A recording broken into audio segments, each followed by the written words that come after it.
In this episode of Nerdy Romantics Podcast, we're continuing our discussion of Star Trek Discovery Season 5, or the final season of Star Trek Discovery. We're going to continue talking about Culber and his shared body experience after the Trill Jantara. We'll get into a little bit of the other characters and their changes, as well as talk about found family. We can't leave without talking about Easter eggs and romance tropes. Who knew? And we have to mention the library from episode 8. Then we'll end the discussion with some memorable quotes, and we're also going to give this one a Goodreads rating. I bet you can probably imagine what it is. So stay tuned. This is the Nerdy Romantics Podcast, and I'm your host, Y.M. Nelson.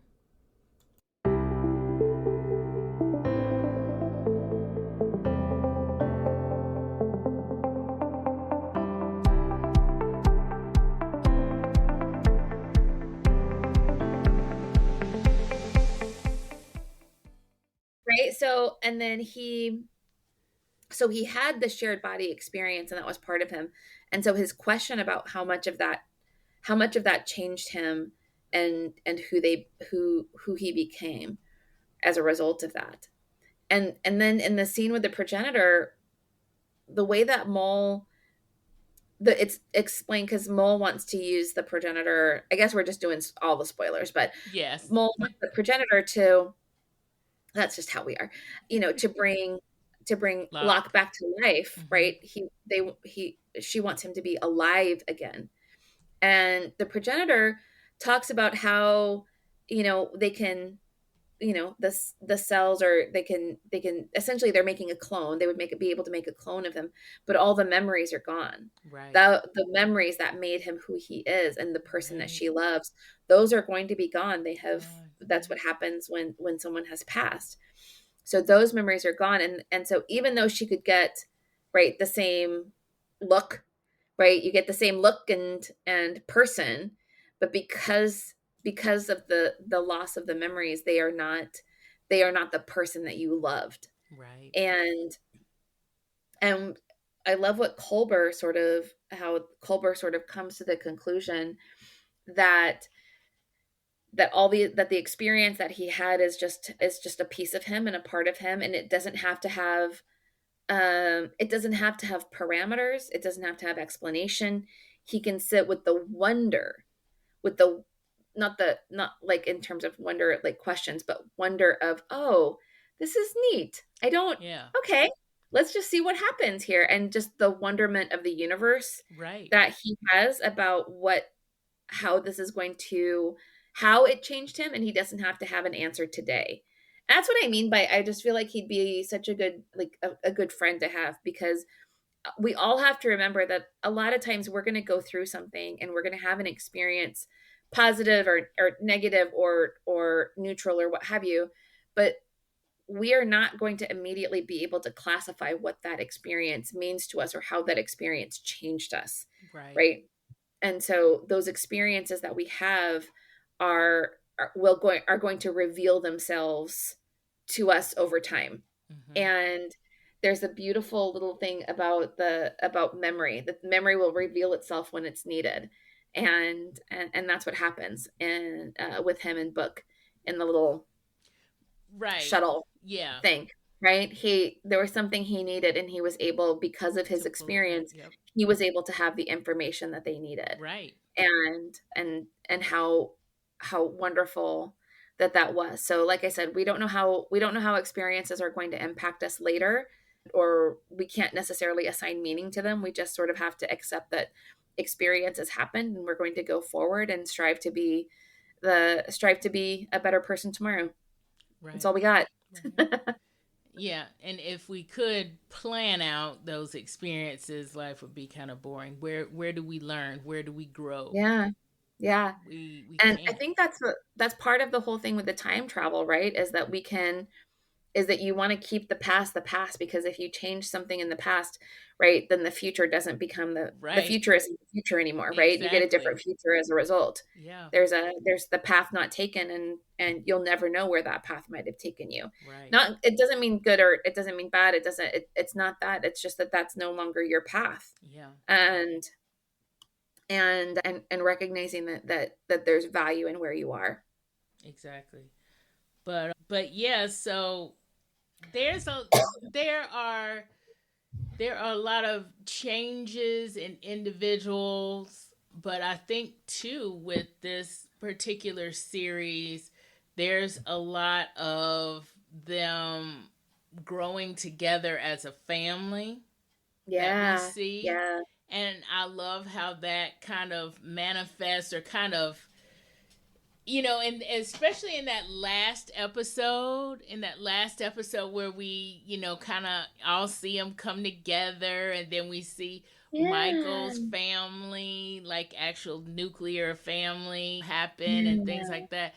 It just shows that they're a bit unique based on not Mhm. just shared experience like maybe a TNG or a Voyager, they have shared Mhm. experience, but also that they actually, a lot of them grew up together, right? As Yes. far as, you know, they became the people who they are in season 5 because they were not these people in season 1, you know. That's what I really love to see, and that was not all television shows make that choice Yeah. to allow their characters to grow into a different person, Right. right?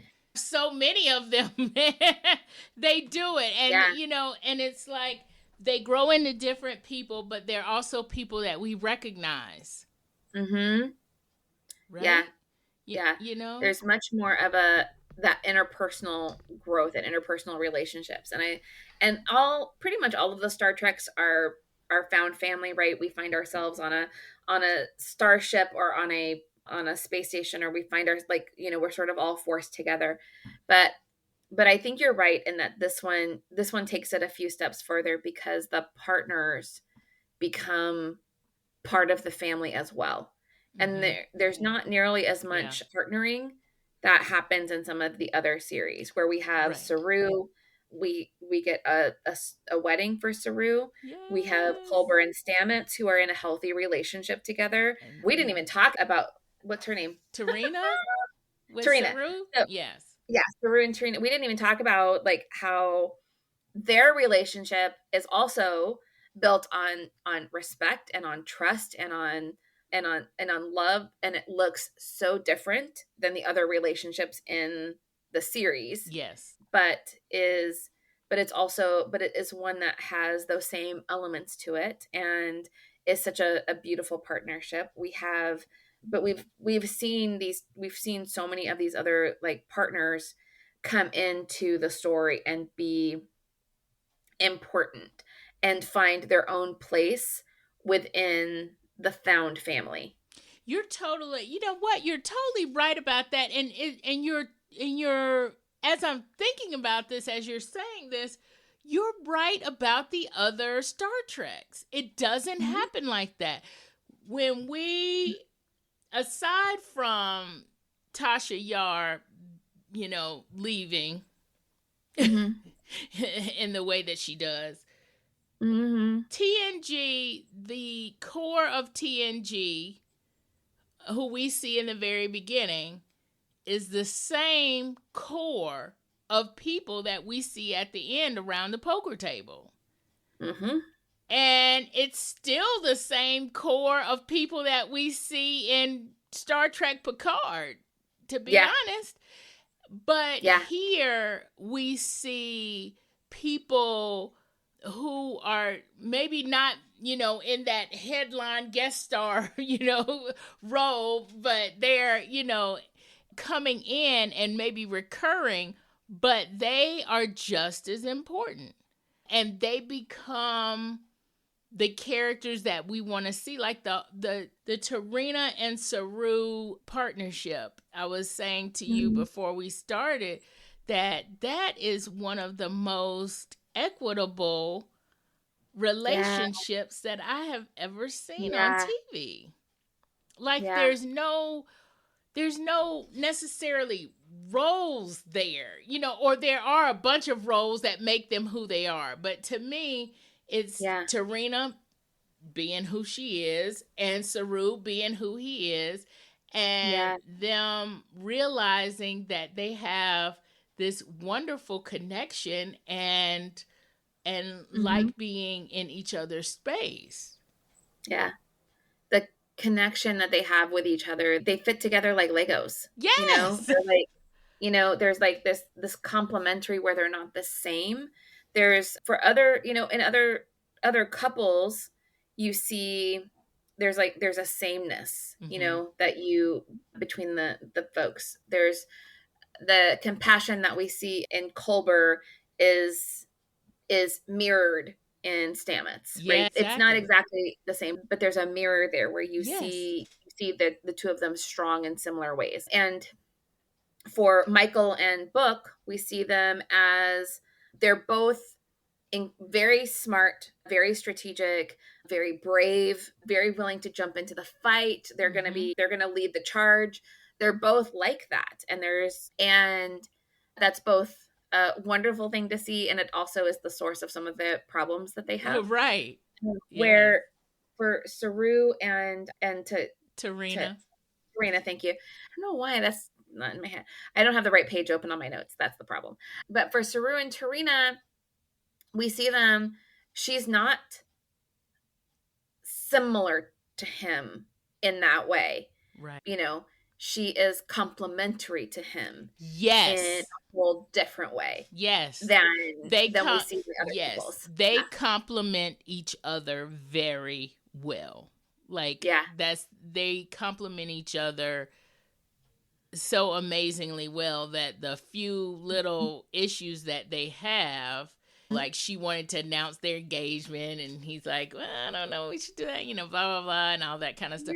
The Yeah. few little things that they have, they talk through it and they reach an agreement. It's like Yeah.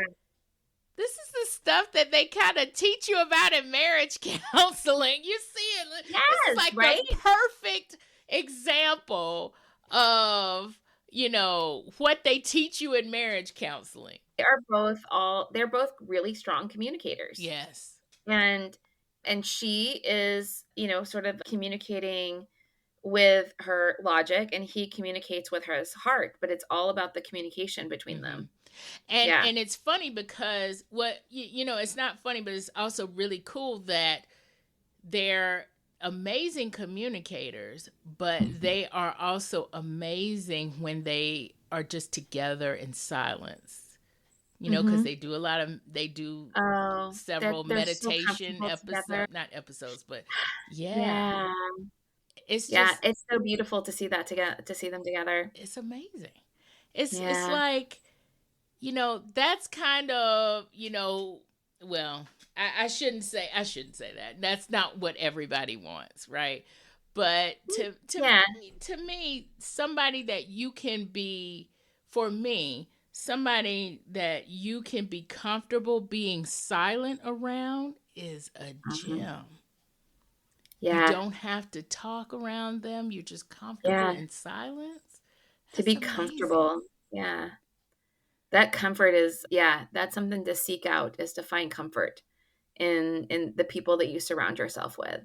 And it looks different for a lot of different people, but for them that silence is one of the is definitely a because there's no tension. Yeah. You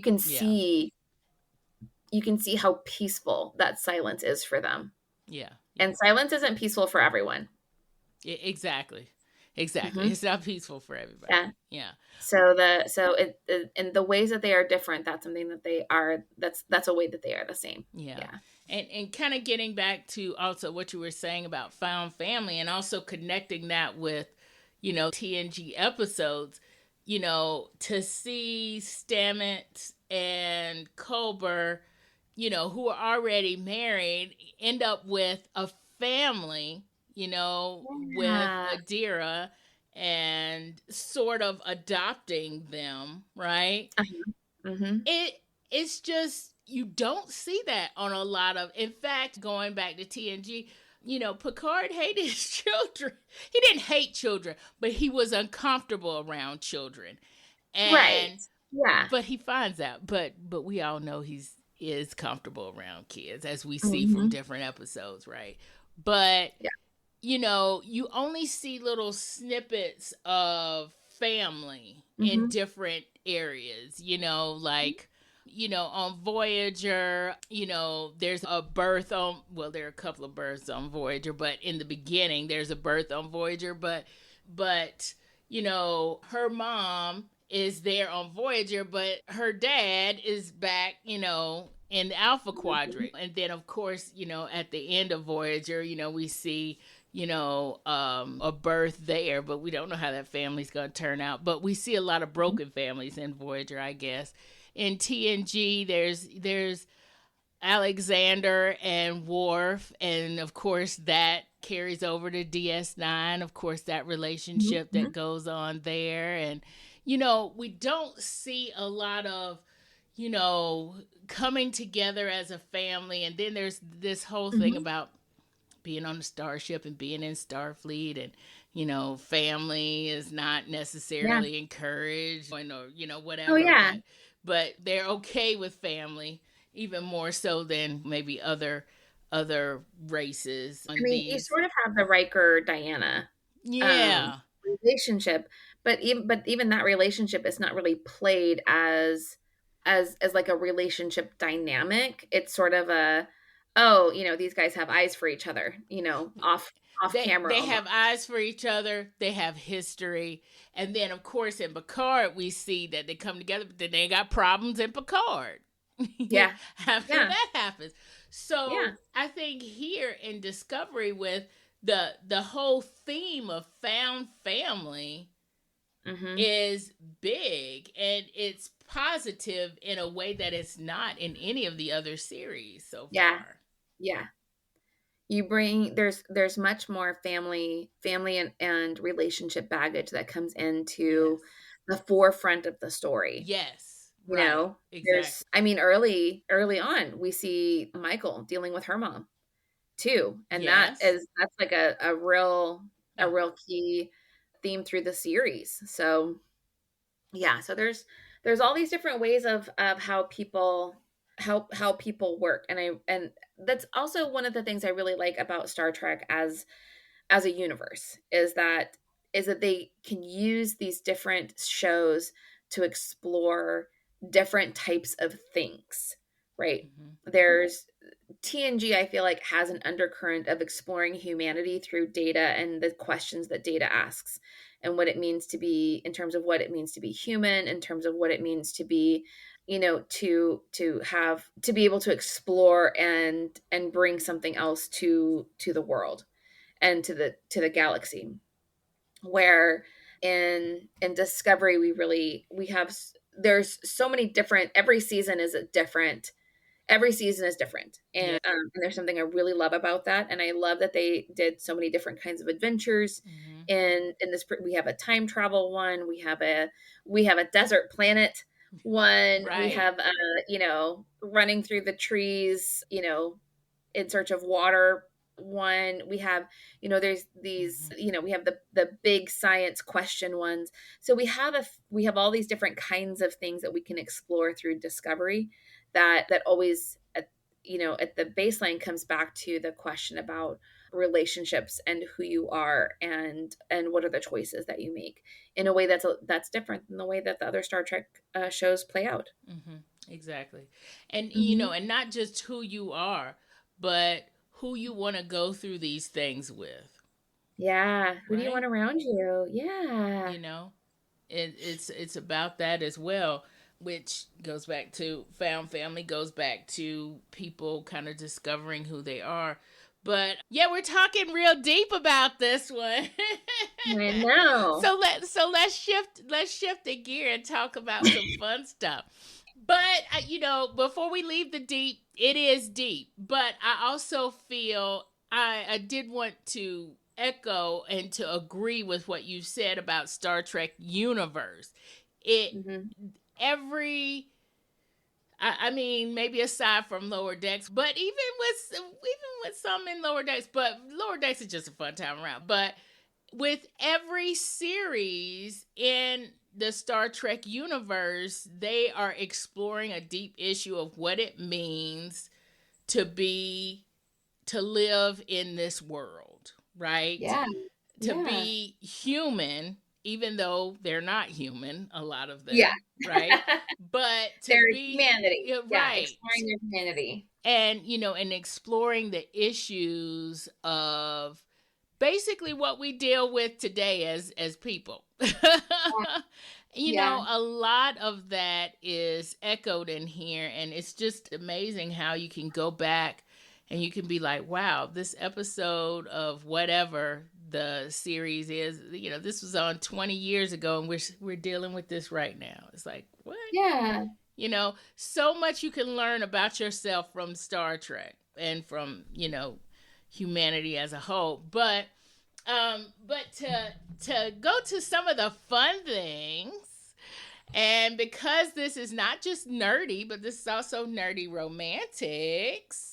Heck yeah. I know Jen, our romance connoisseur, I know she picked out some tropes, Oh my and goodness. I want to know what they are because I was watching this as a nerdy person, except for Michael and Booker. I'm not gonna lie. I was like, Okay. romance tropes? Please do tell. Okay, well, let's talk about Michael and Booker, right? We have second chance romance. Yes. Obviously, right? They were in a relationship, they were not in a relationship, they're back together, they're not back together. Like we've got a few different iterations of them and figuring out, okay, is this what it is, right? We've got I love the couples in love against all odds, right? Yeah. All the different things that pull them apart. We have the I can't stop giggling. Okay, in the time travel episode, they're bouncing kind of all around, and she has to Yes. go to her cabin and grab something without being seen. And then Booker comes in Yes. after a workout, Yes. and at that point in time, they are a couple Yeah. that shares a bedroom. And so he is there and is like, he's ready to go take a shower. And it's not about the sexy times, except that he does take off his shirt. And now she has to have a conversation with him as the person that he is in love with. Right. And she is very distracted, and it's clear. You can see it like Yes. with a marquee across her forehead. Why did we break up? Hold on. Right. It's like, why did I I leave him?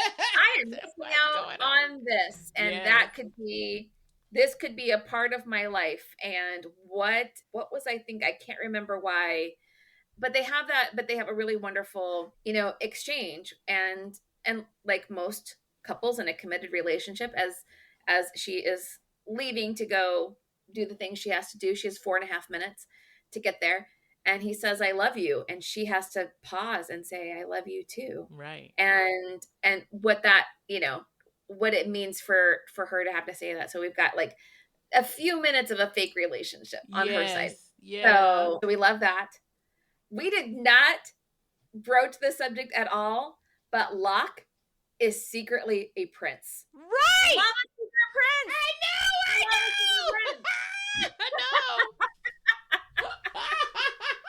Locke is a secret prince. Oh, I love it. I love it. And and in a lot of the dark romance novels, one of the things that we see in terms of how the couple sort of comes together is a lot of times the man has it's usually the male character who has this sort of attitude, I will do anything to save the love of my life. Yeah. And here we have Maul. Maul is going to do anything, partner with anybody, double cross the entire universe in order to save the person that she loves. And we love commitment, right? We love when there is a commitment to she's very much an alpha heroine in that. Yeah, she's the alpha there. And I don't know, something about Locke is just a little bit more, he's he's much more low key, and she is, she's the one that's like the aggressive, excuse me, the aggressive person. But I think part of that is because he is hiding that he's a prince, and because he's locked into a certain role. Yeah. And Yeah. she's like, I'm in love with you. We're in love.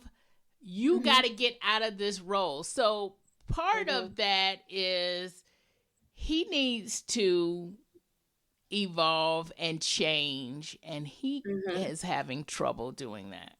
Whereas our Yeah. Discovery crew, they evolve and change, but he's Yeah. having a problem doing that. And part of it is because he is a prince. I mean, it's kind of hard to, I mean, And he wants to escape, right? He's yeah. a reluctant prince. Yeah, He's the reluctant prince, and exactly, exactly. He he doesn't doesn't even want want to to wear take the the crown, throne as it were. after this. He doesn't want to take the throne. He doesn't. Yeah, No. he Why doesn't would want to be he? the successor.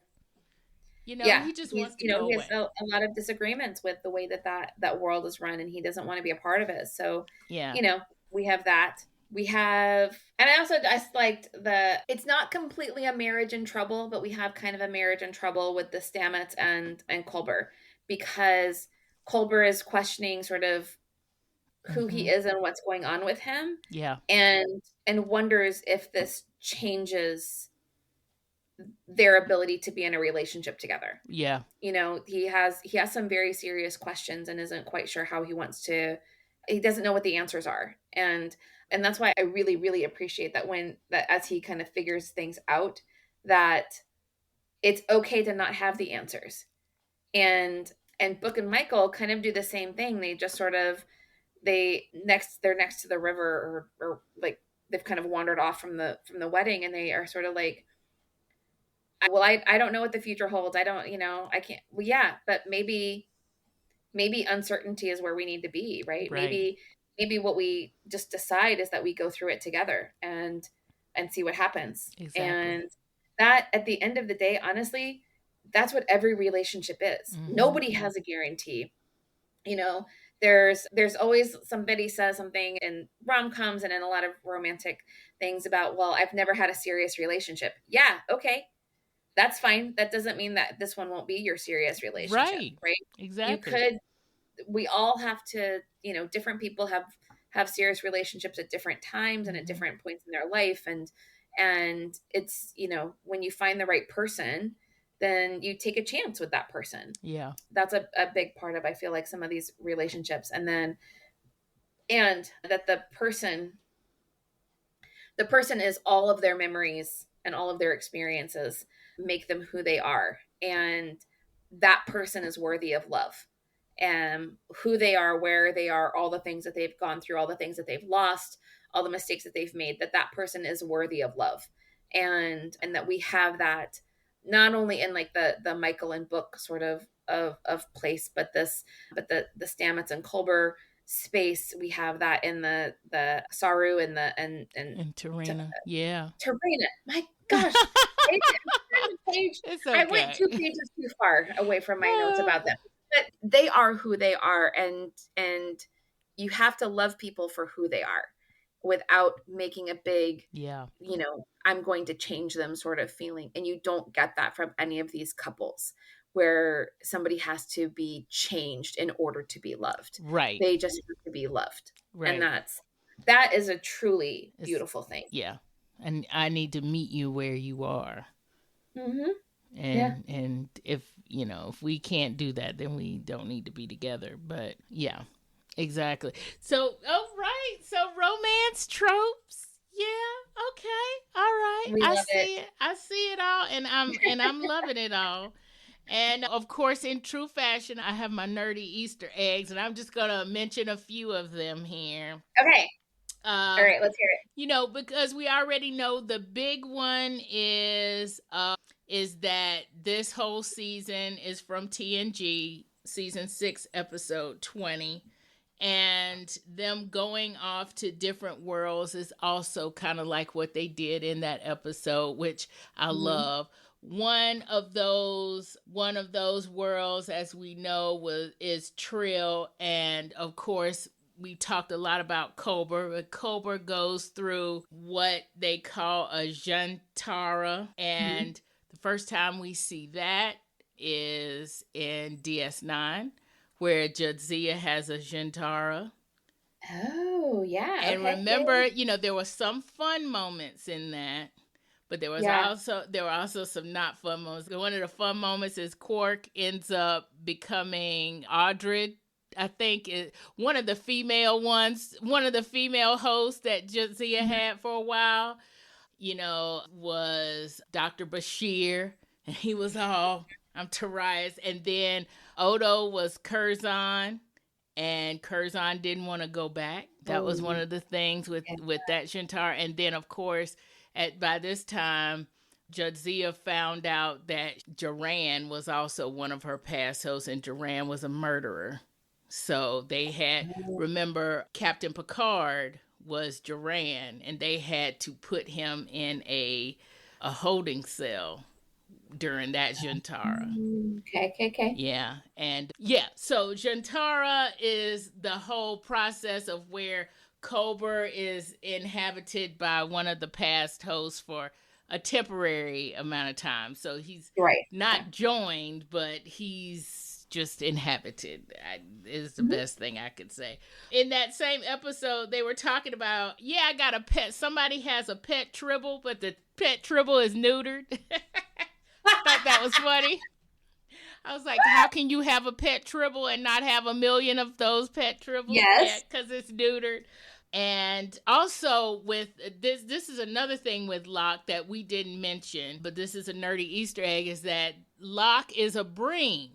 Hmm. And the thing about Breens, and this is kind of a thing that we see it more so in DS9, because in the war, the Breen come into the war in the end, but the Breen have these hood things on and they never take them off. And here we actually see what the Breen look like under the hood.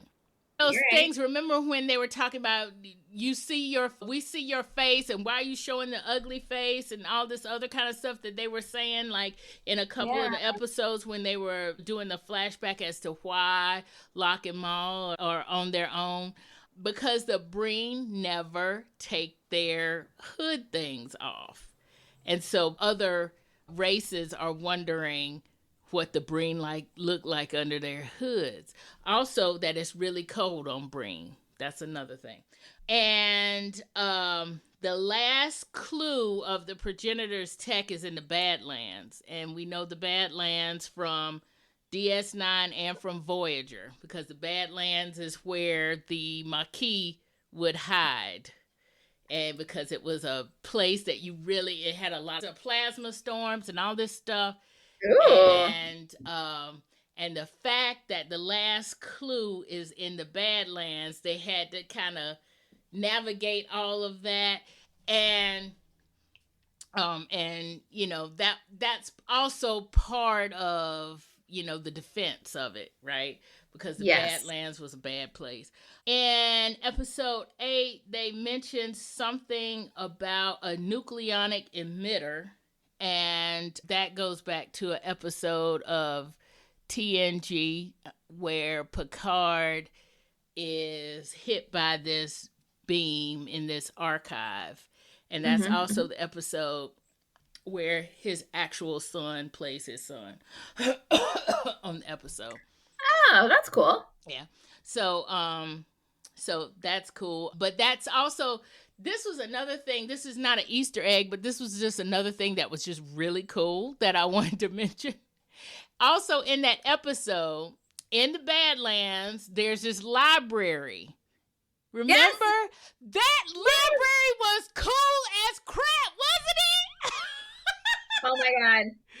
Oh, Wait, where is that? Where are those notes? oh, God. Okay, she has notes. I'm gonna have to wait for these Girl. notes, but I will say, while she's looking for notes, that library could dismember or kill you.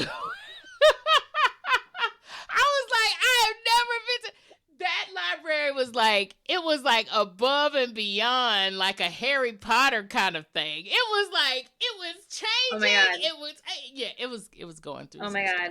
I love a library. Oh, it was One, great. love a library. Two, love a librarian. Hyrel, thank Hyrule you. was awesome. That was so Our fun. archivist. Okay. Yes. So one of the things, Hyrel, of course, a librarian, archivist, is going to be the person who Yes. sees book, Yes. um, who sees book and knows what book needs, right? And Hooray. gives him the world root, and literally gives him roots, gives him an anchor after his, his feeling Yes. of not having a world, not having an anchor. So of course Hyrel does that for him. And then, okay, I love this little bit. Let me see if I can like make it kind of short, because we haven't really talked about Rune at all, which is fine.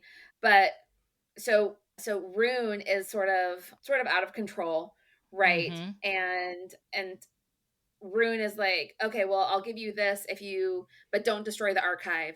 And then Rune's like, yeah, fine. And then Rune decides, oh no, I'm totally going to destroy the archive. And Right. a lot of people around him are like, I don't think you should destroy the Right. archive. You should That not seems like do a bad that. idea. Yeah. You know why? Book banning is wrong. That's That's why. it. That is exactly it. If you Yes. want to ban books, you're the villain, guaranteed. That's And it. so Maul is like, even Maul, this is where we know that Maul is not the villain. This is where we know Right. that Maul is not the villain, because Maul sees this and is like, oh, no, no, No. no, we're not doing this. So Yep. she forms a mutiny, and Rune dies. Mm-hmm. I was like, every fiber of my being is like, that's right. That's what happens to book banners. That's right. Warning to the Go book burn banners out there. Don't you dare go burning books, because Maul is coming for you. Right? That's it. That He is has it. her I issues.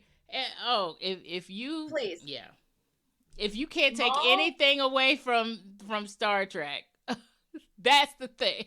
If that's the one thing you take away from it, that is the Mm-hmm. thing. I mean, Do not burn a book. oh Yeah. gosh. So we've got that going for us now. I mean, the flip side of that little conversation is, of course, that the great power goes into the black hole, but that it's not destroyed. Right. It's It's just not. it's just hiding, Right. and it's there Exactly. for someone who needs it. So Right, right. That's it. But we have that yeah, going for us. I mean that library was everything. I'm like, oh Okay. yeah, everything. But yeah, Okay. but so Okay, so I have two other like last like just final thoughts here. yeah, One is about Saru, and if we remember Saru in the first season, he's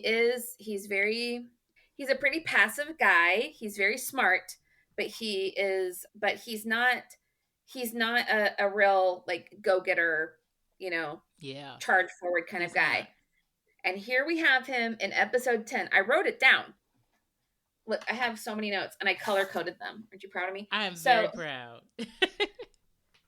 And I bet you wrote down the okay, what same does he thing say? I What does he say? did. He says, how does he convince Tahal, right, to stay away? He says, look into my eyes and tell me if there is a flicker of doubt. And you're like, Right? Whoa! Yeah.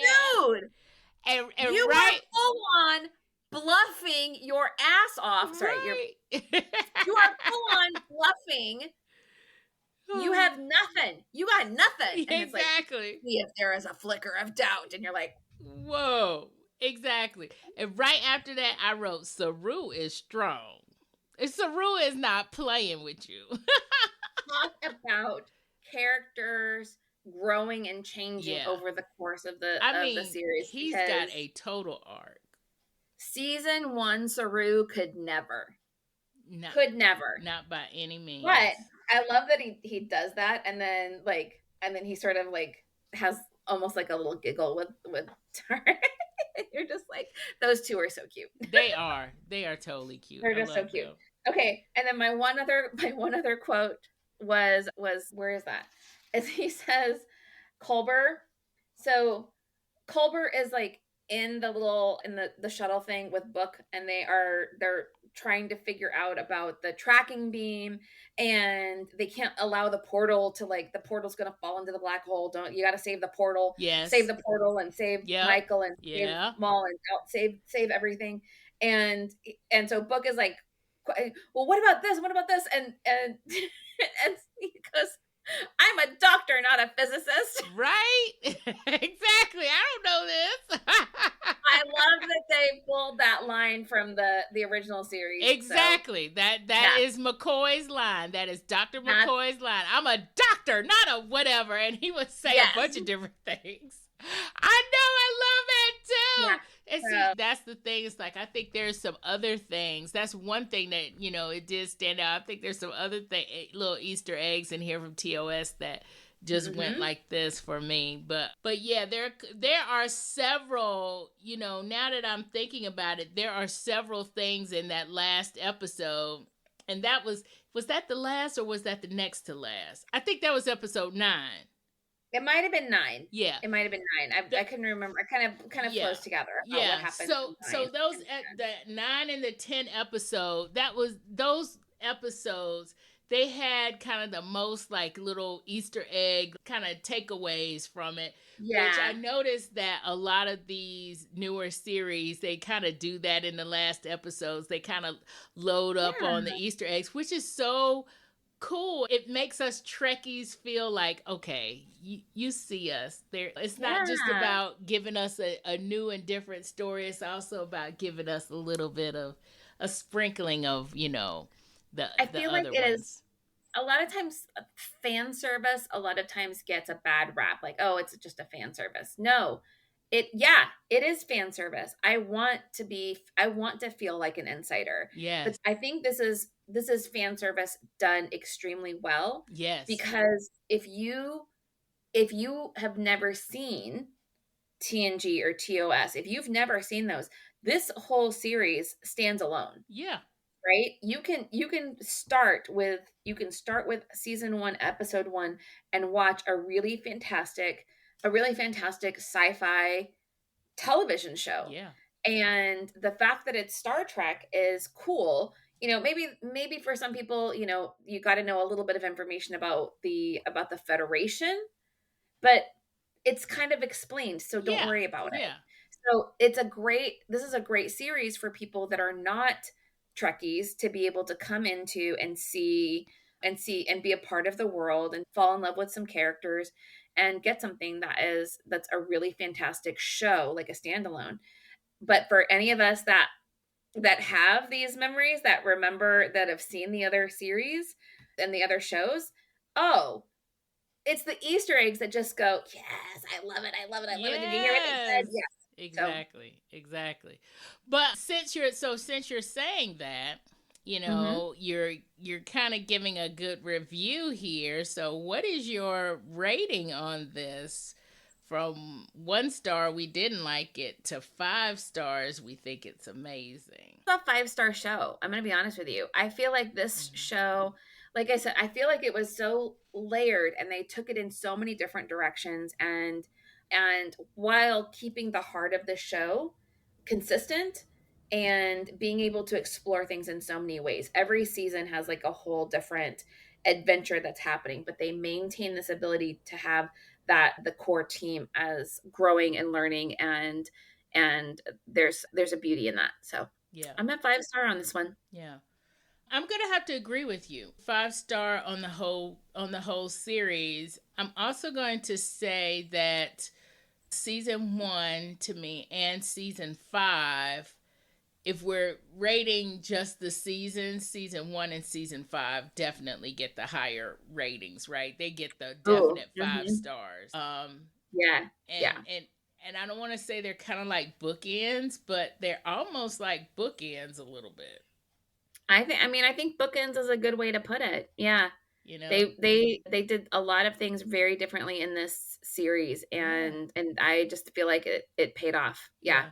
Yeah. And the thing is, it works as just kind of a whole, it kind of has that feel of like the first I guess that's the Infinity Saga of Marvel. You can tell somebody planned this out, Mhm. right? You can tell it wasn't showrunners who, they got a pilot and a few other episodes and they have no idea where to go because they don't Mhm. know if they're going to get picked up or whatever. Yeah. You could tell this was definitely Mhm. planned out, at least to a certain extent. But if it wasn't, they had me fooled. But I agree as far as this show, you don't have to be a Trekkie to appreciate it. I know there's also some authors and writers who listen to the podcast, and if you want Mhm. a good character arc study, this is Mhm. it. Yeah. This is the ultimate, especially for my women's fiction writers out there who the emotional journey is what a women's fiction book is all about, or relationship fiction, however you want, whatever you want to call it. Women's fiction is a Mhm. problematic title, but that is this is it. This is a character study right here. This Mhm. is a Mhm. study of character arcs, relationship fiction, how to do that whole I'm going from Mhm. one place to another place, Mhm. and like we said, you know, Saru is probably the only one that actually made a physical change, but what he gained and everything else was emotional Mhm.